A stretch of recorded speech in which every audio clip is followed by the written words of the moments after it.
Bonjour à tous et bienvenue dans notre matinale.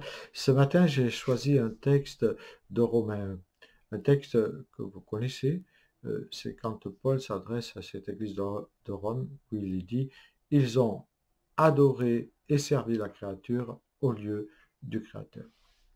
Après plusieurs mois de fermeture, un hiver gâché par le Covid, c'est le mercredi 19 mai que les terrasses de bars et de restaurants ont eu le droit de réouvrir. Les Français attendaient ce moment avec une grande impatience et, comme le veut la logique, ils se sont rués aux terrasses des bars et des restaurants. Et on peut le comprendre après cet enfermement qu'ils ont vécu.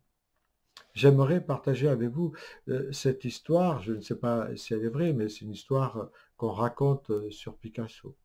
C'est Picasso qui va un jour au restaurant, le repas se termine, puis le restaurateur, le patron, reconnaissant Picasso, s'emprête de lui demander s'il ne peut pas lui faire un petit dessin sur un nappe en papier. Picasso, sympathique, accepte de bon cœur, il se dit que cela lui permettra de payer son repas. Le restaurateur est heureux, mais il ajoute: Dites, vous ne voudriez pas signer votre dessin? Et Picasso de répondre: Je viens de payer le repas, vous ne voulez pas en plus que je vous achète le restaurant. En fait, on s'aperçoit que c'est ainsi que fonctionnent les œuvres d'art.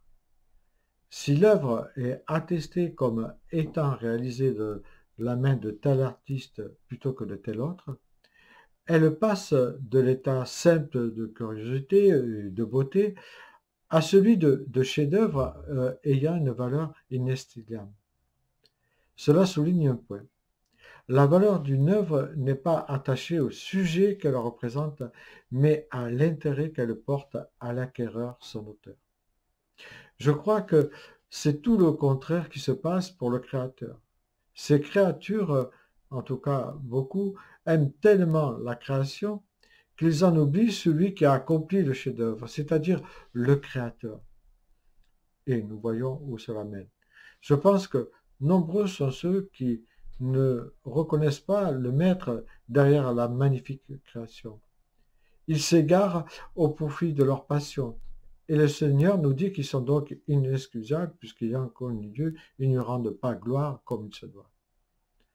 En tant que chrétien, il me paraît tout à fait naturel de prendre soin de notre planète. En tout cas, quand on lit, ça va de soi. Il me paraît naturel de mener, si besoin est, des actions de sensibilisation, en particulier envers mes enfants, envers ma famille, mais aussi envers et parmi les chrétiens. Justement pour les aider à opérer un changement de comportement qui aboutisse au respect de l'environnement. Cela peut se faire tout simplement en ayant une consommation qu'on appelle éco-responsable avec tout ce qu'il y a derrière.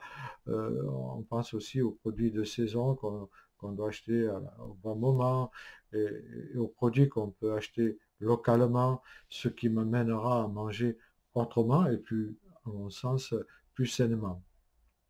Il me semble qu'il est important qu'en tant que chrétien, nous apprenions aussi à fuir les sirènes de la surconsommation, car la création tout entière souffre les douleurs de l'enfantement, nous dit Paul dans Romains 8, 28.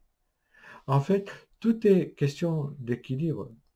Il ne faut pas que ma passion pour la nature me fasse oublier la mission que le Créateur m'a confiée en tant que témoin. Est-ce que le chrétien doit être écolo comme l'entend notre société? Moi, je réponds que non. Car l'écologie qu'on nous propose ne cherche pas vraiment à prendre soin de la création. Je pense aux voitures électriques. Et elle rejette, bien sûr, avec force le créateur en général. Comment faire pour ne pas s'égarer et comment cultiver une vision clairement chrétienne d'un engagement pour l'environnement? Et je le rappelle, cela commence par notre quotidien où nous devons apprendre à réfléchir à l'impact environnemental de nos gestes quotidiens et apprendre à adopter graduellement de nouvelles habitudes personnelles qui respectent mieux les ressources naturelles et la création dans son entier, c'est-à-dire au niveau des achats, mode de consommation, de vie, de transport, etc. Pour un bon équilibre, il est primordial en tant que chrétien de mettre toujours le Créateur au centre de notre création, afin de ne pas tomber sous l'adoration et servir la créature au lieu du Créateur. Je te souhaite une bonne journée, que le Seigneur t'éclaire.